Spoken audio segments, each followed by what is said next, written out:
ભ્રષ્ટાચારના પ્રશ્નો ઊભા થાય છે।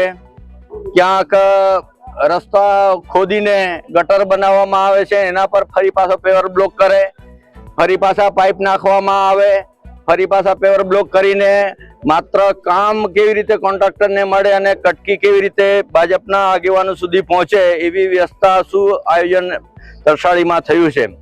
એક બાજુ તળાવના નામે કરોડો રૂપિયા ગ્રાન્ટ મંજૂર કરી પણ એના નામે તદ્દન બોગસ કામો થયા છે અને કોઈ નિર્માણ થયું નથી।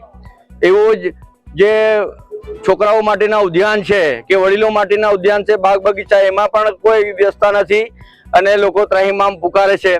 કોંગ્રેસ સંગઠન દ્વારા આજરોજ નગરપાલિકાને વિવિધ પ્રશ્નો બાબતે આવેદન આપેલું છે। નગરપાલિકા દ્વારા એ પ્રશ્નોનું ચર્ચા કરીને યોગ્ય નિરાકરણ કરવામાં આવશે અને મહદ અંશે અમુક પ્રશ્નોનું સમાધાન બી નગરપાલિકા કક્ષાએ થઈ ગયેલું છે।